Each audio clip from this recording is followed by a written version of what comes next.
Hello friends, চলে আসলাম নতুন একটি জব রিলেটেড ভিডিও নিয়ে। তো এই ভিডিওতে আমি আপনাদেরকে দেখাবো এপিএসসির সমস্ত ডিটেলস এবং কত কী ভ্যাকান্সি আছে এবং কত কী স্যালারি আছে।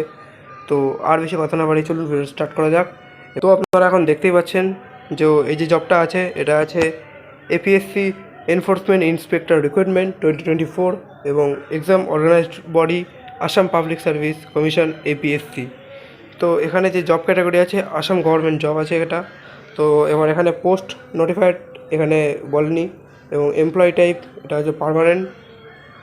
এখানে জব লোকেশন আছে আসাম এবং এখানকার যে স্যালারি এখানে আছে সর্বনিম্ন 22,000 টাকা এবং সর্বোচ্চ 97,000 টাকা পর্যন্ত।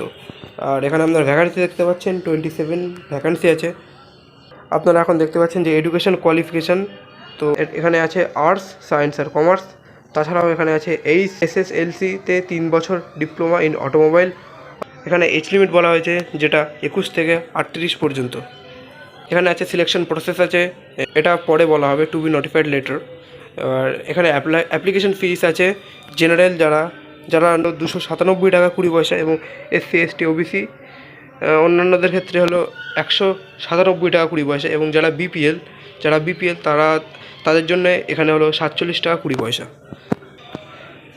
ডেট অফ নোটিফিকেশান, এখানে ডেট অফ নোটিফিকেশান বলছে 6 আগস্ট 2024 এবং স্টার্টিং ডেট অফ অ্যাপ্লিকেশান আপনারা কোন সময় থেকে এপিএসসিতে অ্যাপ্লাই করতে পারবেন এখানে অ্যাপ্লিকেশান ডেট বলেছে 13 আগস্ট 2024 এবং এখানে লাস্ট ডেট অফ অ্যাপ্লিকেশান করার শেষ দিন বলেছে 13 সেপ্টেম্বর 2024 এবং আপনারা তাছাড়াও আরও যাবতীয় গুরুত্বপূর্ণ দরকারি জিনিস সেইগুলো আমরা আপনাদেরকে প্রোভাইড করব। আপনারা কি করে এখানে অ্যাপ্লিকেশান করবেন এবং এখানকার যে অফিসিয়াল ওয়েবসাইট আছে সেই ওয়েবসাইটে গিয়ে ওয়েবসাইটে চোখ রাখার জন্য আপনারা apsc.inc.in আপনারা চোখ রাখবেন এবং বাদবাকি তথ্য আমাদের ডেসক্রিপশন বক্সে দেওয়া থাকবে। যদি ভিডিওটা ভালো লেগে থাকে তাহলে একটা লাইক করে দেবেন, কমেন্ট করতে ভুলবেন না, কোথা থেকে দেখছেন বলতে ভুলবেন না।